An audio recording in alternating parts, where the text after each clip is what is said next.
suelo y soñador.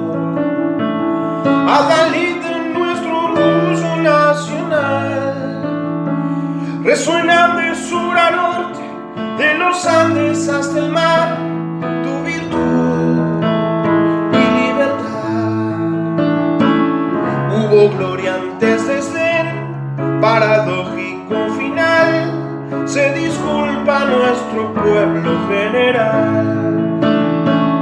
Proyectaste un cielo azul, nuestra insignia nacional. Desde nuestro pequeño lugar, en 5 capítulos, te hacemos un humilde homenaje. Gran Manuel Belgrano. En cada uno de nosotros palpita esta necesidad de transmitir íntegramente a nuestros descendientes aquello que hemos heredado, ¿no? Este mandamiento indica que desde hace milenios de años está la necesidad de transmitir, de estar inscrito en la historia, de ir transmitiendo nuestros conocimientos. Por eso, desde nuestro lugar, queremos brindar un pequeño homenaje a la figura de Manuel Belgrano. Muy poco se sabe de lo que se difunde sobre este joven que dio todo por su patria, que en su lucha por la independencia descuidó su salud, su dinero, hasta morir en la pobreza absoluta, ¿no? Sin ningún tipo de reconocimiento económico ni social. Este joven, miembro de las familias más acomodadas de Buenos Aires, bien pudo haber utilizado su título de abogado que obtuvo allá en España para tener un buen pasar en Europa o para continuar con sus negocios familiares aquí en Buenos Aires, pero decidió ponerse a disposición de la patria.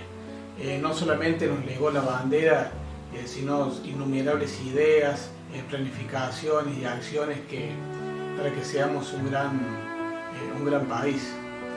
Un día domingo 3 de junio de 1770 nace Manuel Belgrano, que fue bautizado bajo el nombre de Manuel José Joaquín del Corazón de Jesús. Bien cabe la pregunta, ¿por qué tantos nombres, no? Bueno, esa era una característica que tenían las familias de la élite de la época. Y otros motivos para ella era también quedar bien con amigos, con familiares. Pero quizás lo más importante era poner al chico bajo la custodia de la mayor cantidad de santos posibles, ya que en esa época la mortalidad infantil era muy cotidiana y también era una catástrofe, digamos, entre las familias pobres y que tampoco estaban exentos de esto las familias adineradas. Por eso era la necesidad inminente de bautizarlo. Entonces así que a Belgrano se lo bautiza al día siguiente de nacer, porque estaba esta posibilidad latente de que muriera y sin cristianizar, y lo que esto significaría es que el alma de Belgrano anduviera por el limbo allí dando vueltas y no poder subir al cielo como era para los fieles, ¿no? Su padre se llamaba Domenico Belgrano Peri, ¿sí? Que era por entonces un rico comerciante que había llegado desde Europa ya hacía unos años, y luego aquí cuando llegó castellanizó su nombre, lo cambió y bajo el nombre de Domingo Cayetano Francisco Belgrano Pérez, que llegó con la oportunidad de prosperar y para hacerse en América, ¿no? Escuetamente Manuel Belgrano diría: la ocupación de mi padre fue la de comerciante, y como le tocó en tiempos del monopolio, hizo riqueza para poder vivir cómodamente y dar a sus hijos la mejor educación de la época. Domenico tenía 26 años cuando se casa con María Josefa González Casero, que tenía 15 años, de familia patricia oriunda de Santiago del Estero, y tuvieron 16 hijos durante 23 años, ¿no? Manuel tomó las primeras clases en el convento Santo Domingo, que quedaba a media cuadra de su casa paterna, ¿no? Y allí, después hasta que llegó el tiempo de iniciar los estudios secundarios. tuvo la posibilidad de cursar en el Real Colegio de San Carlos, que era el mejor de la capitanía de la capital del virreinato, ingresando primer año. Bueno, es importante también aclarar que en aquella época no se decía tal persona ingresa a primer año, tal niño, sino que tal persona cursa lógica, por ejemplo, ¿sí? En tercer año cursa metafísica, en cuarto año teología y así. Ese era un colegio de pupilos internos, inclusive para Belgrano, que vivía apenas a 200 metros, ¿no? del colegio. Ahora también, ¿por qué Manuel Belgrano no estudió aquí en Córdoba, o en Santiago de Chile, o en Chuquisaca, allá en el Alto Perú, ¿no? ¿Y por qué se fue a España? Bueno, lo primero que hay que tener en cuenta es que Domenico Belgrano estaba convencido de que el comercio era el camino que convenía tomar a la familia, ¿no? Que era el negocio de la época. Fue entonces cuando resolvió mandar a dos de sus hijos varones que debían ir a estudiar a España para instruirse en lo que era todo el secreto de lo que era el ámbito mercantil. Los dos hermanos designados habían sido Manuel y Francisco, que era un año menor, pero bueno, finalmente, después de conseguir el permiso virreinal para que pudieran viajar, fue únicamente Manuel, mientras que Francisco, que dicen que no era tan buen estudiante, se quedó en Buenos Aires. Así fue que Manuel Belgrano llegó a Madrid en el noviembre de 1786. Allí cambia en forma total, digamos, sus metas profesionales y decide que su futuro sería estudiar Derecho. En esos años, las principales universidades donde se podían llevar adelante los estudios de leyes eran en Salamanca y en la Universidad de Valladolid, las dos más concurrentes, con mayor cantidad de alumnos, y además había que tener cierto poder adquisitivo para poder estudiar allí, ¿no? Allí se gradúa con el título como bachiller en leyes, con medalla de oro a los 18 años de edad, y dedicando especial atención a lo que sería la economía política, ¿no? Así que con el título bajo el brazo, una vez que lo obtuvo, se instala en Madrid. Allí comienza a trabajar, a hacer pasantías durante la temporada, ¿no? Y colabora en unas acciones que requería que los pudiera llevar adelante, que era tratar un juicio que se le había iniciado su padre en Buenos Aires por malversación de fondos, ¿no? La situación era bastante comprometida y bueno, ya que estaba Manuel allá, de los belgranos decidieron, digamos, que Manuel hiciera todos los trámites que ayudaron a resolver esta compleja situación. Luego, aliviado por la resolución favorable del juicio de sus padres, quien fue sobreseído, Belgrano ya sí pudo enfocarse en su proyecto laboral y estaba listo para volver a Buenos Aires. Él deseaba un empleo que sea rentado por la corona. Y bueno, allí en su estadía en España le había permitido establecer ciertas relaciones con hombres con poder, digamos, que también eran cercanos al rey. Y así fue como consiguió un lugar laboral, digamos, que fuera destinado a cumplir funciones como secretario en el consulado de Buenos Aires, que se había creado recientemente, cuya principal función era la de fomentar el comercio y las actividades productivas, ¿sí? en el territorio del virreinato. Allí podría ejercer su vocación, que era la economía, convirtiéndose en un funcionario realmente de peso aquí en Buenos Aires. Entre sus funciones figuraba la de redactar las memorias anuales, ¿sí? Que contuvieran propuestas para mejorar la producción y la economía del virreinato. En resumen, él debía armar como un programa de acción de gobierno, ¿no? Desplegando así las ideas revolucionarias que él traía, que era influenciado por plena Revolución Francesa que se vivía por esos días. De él sabemos que creó la bandera nacional en 1812, que fue abogado, economista, periodista, político, diplomático y militar. Así figura en nuestros manuales de la historia. La obra de Belgrano está basada en su educación.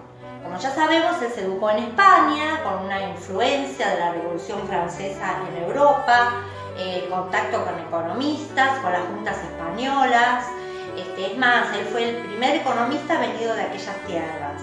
Cuando él asume el 2 de junio como secretario del Real Consulado, que era un órgano económico, por eso se celebra en la actualidad el Día del Graduado en Ciencias Económicas. A la edad de 20 años le solicita al Papa Pío VI que le permita acceder a la lectura de los libros prohibidos. Él se vuelca a la lectura de los libros que hablaban de la economía abierta y liberal. El Papa le otorga esta autorización con la única salvedad de que él sea el único que tuviera acceso a estos textos. Además, Belgrano fue un gran precursor de la escuela pública y gratuita. Al volver a Buenos Aires y ya asumido su puesto de secretario en el consulado, él fundó escuelas, academias de dibujo, academias de matemáticas, de artes y oficios. Fue el primer precursor de la compañía de seguros, que se llamaba La Confianza, y fue el creador de la escuela naval. Además, le dio mucha importancia al rol del docente. Él decía que el docente tenía que estar al lado de las autoridades principales en cualquier evento o en cualquier acto, porque ellos eran los que estaban educando a los niños, que eran los que iban a llevar adelante luego la nación. Tanto fue su amor por las escuelas y por la educación que después de las batallas de Salta y Tucumán, el gobierno le otorgó un premio de 40.000 pesos y él lo donó para la construcción de 4 escuelas, haciendo él mismo lo que iba a ser el reglamento de estas escuelas en el año 1803. Por supuesto, él no llegó a verlas porque la primera se construyó recién en Tarija en el año 1974, la segunda fue en Tucumán en el año 1998 y en Jujuy en el año 2004, o sea, muchos años después. Hubo una cuarta que iba a ser en Santiago del Estero, algunos textos dicen que se construyó y después se cerró, y otras dicen que nunca se construyó. El que le dio el título de el gran educador en un discurso inaugural de un busto de él en la Plaza de Mayo fue el mismísimo Domingo Faustino Sarmiento. Manuel Belgrano decía que la mujer era la primera que tenía que tener un gran rol social y derecho a la educación. Él consideraba que la mujer era la primera en instruir a los niños y que los niños eran el futuro de cualquier nación.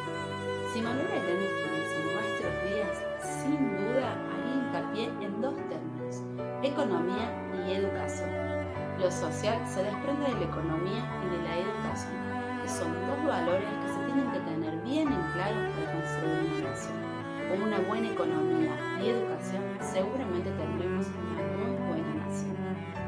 Belgrano era un gran predicador y también enarbolaba la bandera del cuidado del medio ambiente y de la ecología.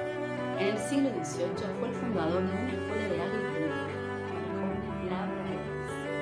Su visión ecológica y su afán por el cuidado del suelo lo llevó a presentar un estudio experimental en la variedad de las semillas a utilizar: lino, cáñamo, y en la rotación de los cultivos de maíz, trigo y cebada.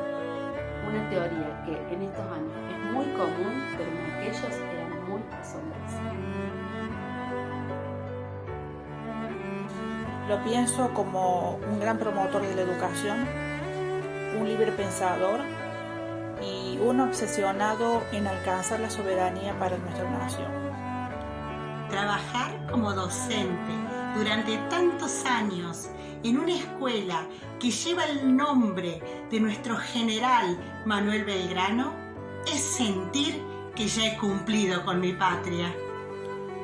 Resulta importante que los jóvenes recuerden que Manuel Belgrano fue una persona de intachable integridad y firmes convicciones patrióticas, siempre al servicio del progreso del país y la educación de sus habitantes. Siempre muy firme, esa es la firmeza que por algo hoy nos necesitamos como argentinos, esa decisión de decir, sí, acá está, cuenten conmigo. Ruge el enemigo invasor que te vio luchar en Salta y Tucumán. Ruge porque sos ejemplo de valor y humanidad, de educación y unidad. Hubo gloria antes de desdén, paradójico final. Se disculpa nuestro pueblo general. Proyectaste un cielo azul, nuestra insignia nacional. Te pondera nuestro pueblo general.